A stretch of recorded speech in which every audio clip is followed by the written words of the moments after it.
কেমন আছো বন্ধুরা? ছোটদের পুরাণ কথা চ্যানেলে সকলকে স্বাগত। বন্ধুরা, আমার আজকের কাহিনী সুন্দ এবং উপসুন্দ নামে দুই দৈত্য একজন নারীকে কেন্দ্র করে কিভাবে মৃত্যুবরণ করেছিল সেই কাহিনী। সুন্দ এবং উপসুন্দ হলো হিরণ্যকশিপুর বংশের নিঃশম্ভুর পুত্র। সুন্দ এবং উপসুন্দ এই দুই ভাইয়ের মধ্যে কিন্তু খুব মিল ছিল।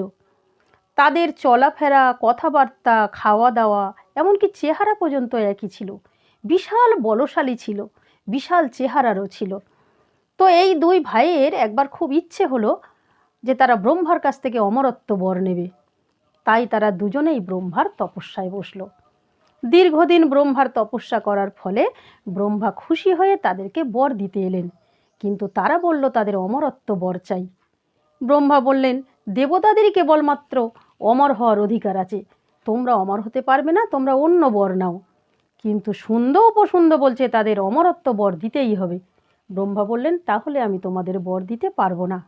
তখন তারা দু ভাই মিলে আলোচনা করে ব্রহ্মাকে বলল যে অন্য কারোর হাতে তাদের মৃত্যু হবে না, কেবল তাদের দুই ভাই পরস্পরের হাতে তাদের মৃত্যু হবে। তারা ভাবলো যে কোনোদিনই তো তাদের মধ্যে দ্বন্দ্ব হবে না, তাহলে তাদের মৃত্যুও হবে না। ব্রহ্মা এই সুযোগটি নিয়ে বললেন, তথাস্তু বলে তো ব্রহ্মা চলে গেলেন। ব্রহ্মার বরে বলিয়ান হয়ে সুন্দ উপসুন্দ আরও পরাক্রমশালী হয়ে উঠল। পাতালে গিয়ে নাক কুলকে তাড়িয়ে দিল। মর্ত পৃথিবীতে এসে তারা সব তছনছ করে দিল। তারপর তারা স্বর্গে গেল। তাদের ভয়ে দেবতারা বিনা যুদ্ধে স্বর্গ ছেড়ে পালিয়ে গেলেন। দেবরাজ ইন্দ্রের সিংহাসন দখল করে নিয়ে দুই ভাই তাতে বসে পড়ল। মুনি ঋষিদের যাগযজ্ঞ করা বন্ধ করে দিল। দেবতাদের আরাধনা করতে তারা বাধা দিল।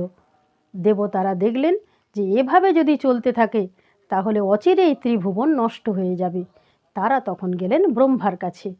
তারা গিয়ে ব্রহ্মাকে বললেন, পিতামহ, আপনিই সুন্দ উপসুন্দকে বর দিয়েছেন, তাদের ধ্বংসের পথও আপনি বলে দিন। ব্রহ্মা বললেন, তোমরা বিশ্বকর্মাকে ডাকো।